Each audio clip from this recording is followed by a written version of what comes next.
All right, some latest news coming in. The Canadian High Commission says missions are open and operational. They've also called on the Indian government to ensure security of diplomats and staff in light of the current environment where tensions have heightened. I'm quoting what is being said by the Canadian High Commission. They've called out on the Indian government. We are taking action to ensure the safety of our diplomats. Say some received threats on social media. That's a worrying trend. Abhishek with us on the broadcast to give us more details on the story. Abhishek, tell us more, please. So we know that the diplomatic row that has erupted between India and Canada in the last 72 hours or so has escalated in almost all directions from economy to polity. The latest is that High Commission in Canada, they have said that the operations of their commissions, their High Commission and various missions in India is very well running, and they have been the Foreign Affairs Ministry of Canada have been continuously monitoring the safety and security of missions and personnel, and they maintain a strict security protocol to respond to any events. We have seen some, nationalist groups threatening to protest in front of Canadian High Commission and their missions across India. So probably keeping that in mind, the security scenario around various missions of Canadian High Commission in India has been taken into consideration. And the High Commission has also said, the Canadian High Commission has also told to CNN News 18 that in light of the recent heightened tension, they are taking actions to ensure the safety of our diplomats. With our diplomats having received threats on various social media platforms, Global Affairs Canada is assessing its staff complement in India. So their composition, their deputation, their official work, that is also being reassessed and repositioned because of the current security scenario. Their movement will have some bearing because of the increased security protocols. That is what we are learning right now.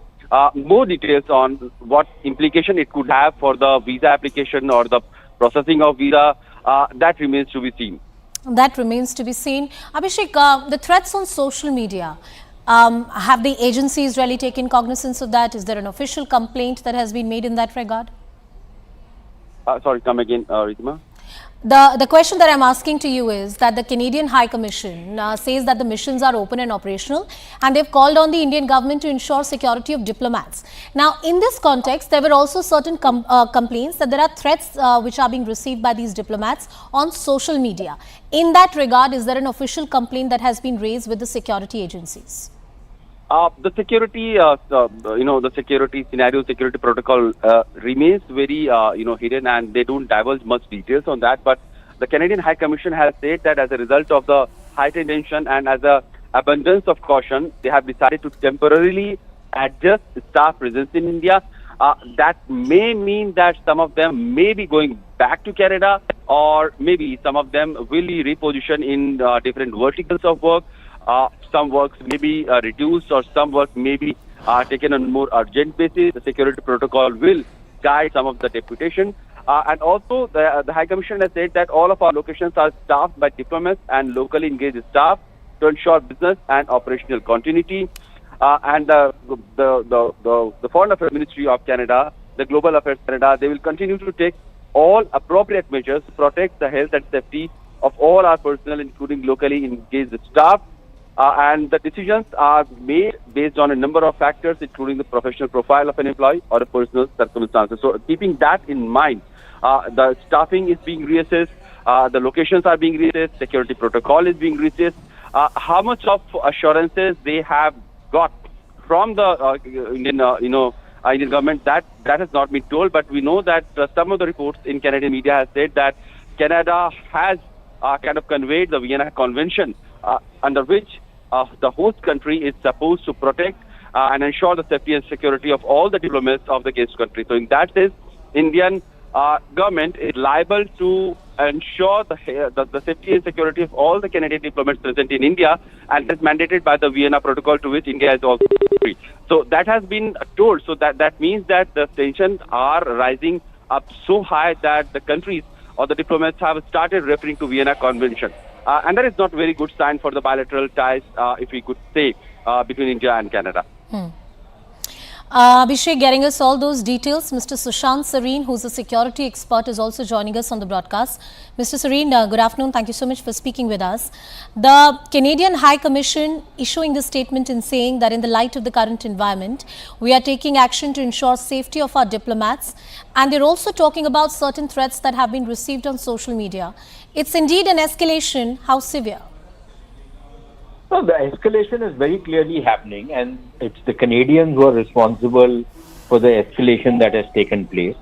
They are the ones who have nuked this relationship by hurling scurrilous allegations without any evidence, merely on the basis of what their Prime Minister calls credible allegations, a new concept that he seems to have introduced. So clearly escalation has happened. I don't think India is in any mood to back down. Let us see the suspension of visa services that have been announced today, whether these are just a temporary measure or are likely to persist for the foreseeable future. But I think there is a lot of talk of other actions being taken. So clearly, yes, escalation has already started. I think India is a responsible country and will ensure the security of Canadian diplomats, but I'm not so sure about Canada. Yeah. The Canadians have ignored threats to Indian diplomats. Indian diplomats have almost been assaulted. Indian missions have been attacked, and the Canadians have sat over Indian planes and Indian complaints and just looked the other way while these Khalistani thugs have carried out these actions. Right. The Canadians have been hand in glove with these thugs and these terrorists, and for them to now say that they are looking to protect, for India to protect their missions and their people will be extremely safe in India. India will ensure nothing happens to them.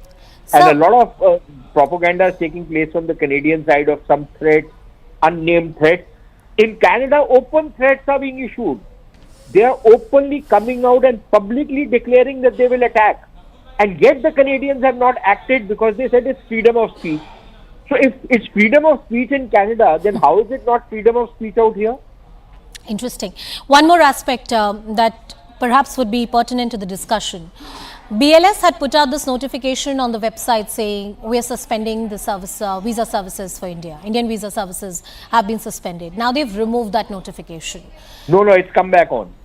Oh, you're saying once again that notification is on? Yeah, it's very much back on. And how do you understand this back and forth which is happening? Is it just a technical glitch know. or maybe it's just some glitch, some communication gap from their side, but it's back on. They've said that the services are suspended from 21st of September. I also in this a discussion of heightened tensions between India and Canada, and while we fiercely continue to argue for our national interests, there's a huge Indian community living in Canada. And most of them, I would argue majority of them, don't agree with this Khalistani propaganda which is put out on the Canadian soil. And it's only a very small chunk of population which is involved into this. Their interests somewhere because of this tension have been jeopardized and put into some kind of uncertainty. Yeah, that's true and that's unfortunate.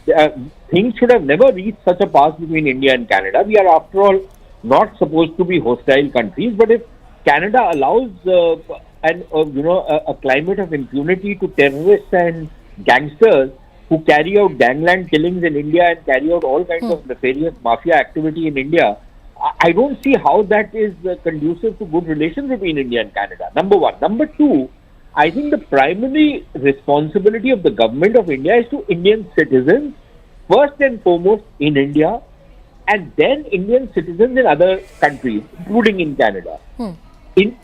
Canadians of Indian origin are not the primary responsibility of the government of India.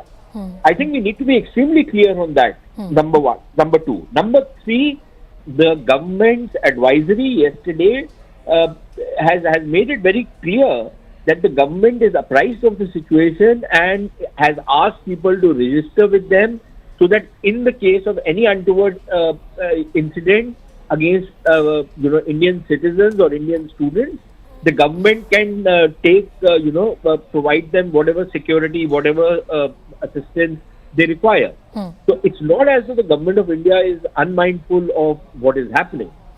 But I think we have to very clearly understand that their primary responsibility is to Indians living in India